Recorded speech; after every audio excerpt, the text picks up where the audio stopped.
Hey everyone, welcome back. This is my review of Trinity 7, Episode 9. Few interesting things happen in this episode. First off, that fucking scene at the end of the episode with Arata literally going like, it seemed like he was going to go full fucking berserker mode. He didn't, of course, but it looked like he was going to at first. I'm not really sure how to describe that except by saying that it looked like he was going to go full fucking berserker mode, even though he didn't. That was probably the coolest scene in the entire series so far, because that would look just fucking badass as shit. Okay, it really did. And that fucking form that he took afterwards, it was called like astral something. I don't remember exactly what it was called, but that, oh my god, like, on that pretense alone, like, that alone makes me super fucking hyped up for the next episode. However, there's a few other interesting lines of dialogue that was stated in this episode, and two contradictory ones that, at least what I see as being contradictory ones, it makes me kind of confused. So earlier on in the episode, it stated that the Hijiri that they met in this world is not was technically not the real Hijiri.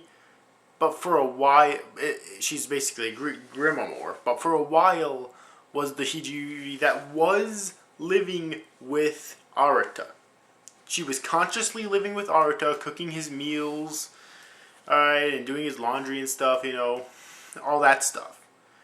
So at that point, that would have told me that, you know, she was basically just toying with Arata. She knew that she was eventually going to disappear, and that kiss with Arata that she had just before she disappeared was just, again, her toying with Arata because she knew she was going to eventually break his heart. Okay, but later on, it states that that's not the Arata, that's not the Hijiri he once knew. But if that's the Hijiri that's been living with him for a while, even if that wasn't actually his childhood friend, he still knew her very well. At least he thought he did. So it's still the Hijiri he knew. It's still technically the Hijiri he knew before, judging by the line of dialogue earlier on in the episode. Not to mention, it's, well, I wouldn't call it what this Grimamore has for him love. It's more like obsession. But still, it's, I guess obsession is technically a form of love. It's just a lot more intense, obviously. But still, you know what I'm getting at. So obviously, she's still in love with him. So it's really confusing, and I really hope that this is cleared up soon.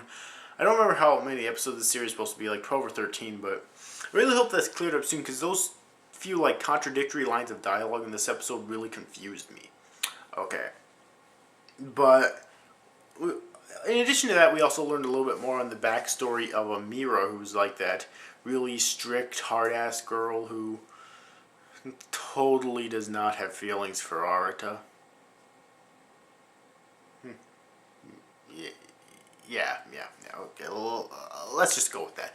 So, we learned some more backstory on her, that her power, ever since a young age, was, like, overwhelmingly powerful, to the point to where she kept trying to avoid people, because there was a really good chance it would go out of control, and she didn't want that. She didn't want to hurt people and whatnot. Okay, and then she met that another chick, that one tall one with, like, the long black hair and the white outfit, part of the Trinity 7, I don't remember what her name is, but she met her because she was looking for powerful people. Like, Mira's power did not scare her, which it would make sense because, again, she was part of the Trinity 7, so they're, like, supposed to be the most powerful mages in the world, you know. So it would make sense that her power wouldn't actually scare her. That Mira's power wouldn't actually scare her. And so then she inducted her into the Trinity 7, I'm guessing sometime after that. So we did learn a little bit more about that, which was pretty interesting. And of course there was fan service in this episode, and comedy that mainly had to do with the fan service as well. So overall, I thought this was a pretty good episode of Trinity 7. I really enjoyed it. So tell me your thoughts about it in the comment section below. If you've yet to see this week's episode of Trinity 7, then I definitely recommend that you do. I cannot wait until next week's episode. Judge basely on that ending alone. That ending alone really makes me want to watch the next episode. So anyways, overall, I hope you enjoyed this review, guys. See you after, guys. Thank you for watching. Bye-bye.